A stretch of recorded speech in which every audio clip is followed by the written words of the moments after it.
India, Pakistan இடையே தொடர்ந்து பதற்றம் என்பது அதிகரித்து வருகிறது.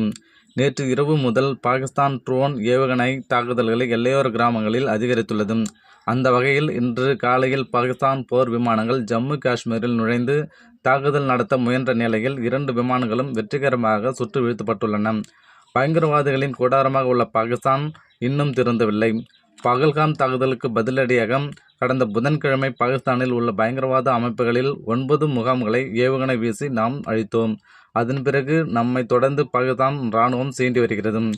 ஏவுகணை, ட்ரோன் போர் விமானங்கள் மூலம் தாக்குதல் நடத்த முயற்சித்து வருகிறது. இந்தியா பாகிஸ்தான் எல்லையில் உள்ள ஜம்மு காஷ்மீர், பஞ்சாப் மற்றும் ராஜஸ்தான் குறிவைத்து பாகிஸ்தான் தாக்க முயற்சிக்கிறது. இந்த முயற்சிகள் முறியடிக்கப்பட்டு வருகின்றன. நேற்று முன்தினம் இரவு நம் இராணுவம் பாகிஸ்தானில் 3 போர் விமானங்களை சுட்டு வீழ்த்தியது. அதன்படி ஒரு விமானம் ஜம்மு காஷ்மீரில் ஸ்ரீநகரில் உள்ள லஜான் பகுதியிலும், இன்னொரு விமானம் வடக்கு காஷ்மீர் பகுதியில் சுட்டு வீழ்த்தப்பட்டுள்ளது. ஜம்மு காஷ்மீரின் வான்வெளி பாதுகாப்புக்காக நம் நாடு ஆகாஷ் வான்வெளி பாதுகாப்பு சிஸ்டமை நிறுவியுள்ளது. இந்த ஆகாஷ் வான்வெளி பாதுகாப்பு சிஸ்டம் இந்த 2 போர் விமானங்களையும் சுட்டு வீழ்த்தியதாக தகவல்கள் வெளியாகி உள்ளன. இந்த விமானங்களில் இருந்து விமானிகளின் நிலைமை என்னவென்று தெரியவில்லை. அந்த விமானிகள் விமானத்தில் இருந்து இருந்திருக்கலாம், இல்லாவிட்டால் விமானத்தில் இருந்து இஜெக்ட் ஆகி வெளியேறி இருக்கலாம்.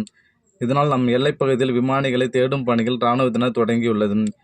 நேற்று இரவு முதலே காஷ்மீரில் பல இடங்களில் தாக்குதல்கள் நடத்த பாகிஸ்தான் முயன்று வருகிறது. இன்று காலையில் போர் விமானங்கள் சுட்டு வீழ்த்தப்பட்டுள்ளது. இதனால் இந்தியா, பாகிஸ்தான் இடையே கடும் பதற்றம் நிலவி வருகிறது.